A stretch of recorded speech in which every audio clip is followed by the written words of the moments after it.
ଦେଇ ଓ ବାପା ନୁହଁ ସେ ଝାଡ଼ା ଫାଡ଼ା କ'ଣ କରୁଛନ୍ତି ଯାଉନ ଟିକେ ପୋଛିଦେବ।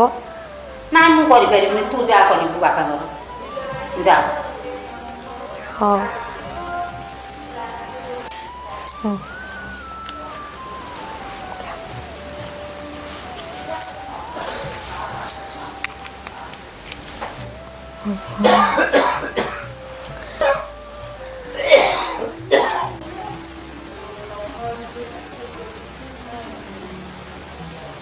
ମାଲୋ ସେ କେମିତି କ'ଣ କରୁଛି ସେ ଗୁଅ ମୁତ ସେ ବୁଢ଼ାର, ମୁଁ ଏଥିରେ ଜମା କରିନଥାନ୍ତି।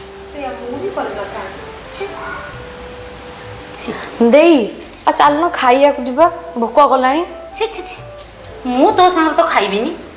ତୁ ଯେଉଁ ଗୁଅ ମୁତ କରୁଛୁ ଯେମିତି ଅଳିଆ ମଳିଆ ହେଉଛୁ, ମୁଁ ତୋ ସାଙ୍ଗରେ ଜମା ଖାଇବିନି। ତୋର ତୁ ଯାହା ଖାଇବୁ, ମୁଁ ଖାଇବିନି। ହଉ ହେଇ ବା ଶୁଣୁଛ, ସେ ମୁଁ ତ ଘରେ ତ ବାପାଙ୍କର ଏତେ ସବୁ କାମ କରୁଛି, ଗୁହ ମୁତ ଯାହା ହେଉଛି ସବୁ କରୁଛି।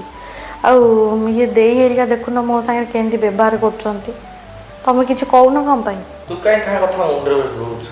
କାଲି ସକାଳେ ତୁ ବାପା ବୋଉଙ୍କ ପାଇଁ କରିଥିଲେ, କାଲି ସକାଳେ ତୋର ବୟସ ହେଇଗଲେ ତୋ ପୁଅ ତୋର କରିବ। ତୁ ଏସବୁ କଥା କାହିଁ ମୁଣ୍ଡରେ ପୁରଉଛୁ? ଯିଏ ଯାହା କରିବ ସେ ତା ପାଇବ। ତୁ ସେ କଥା ସବୁ କିଛି ମୁଣ୍ଡରେ ପୁରେଇବା ଦରକାର ନାହିଁ।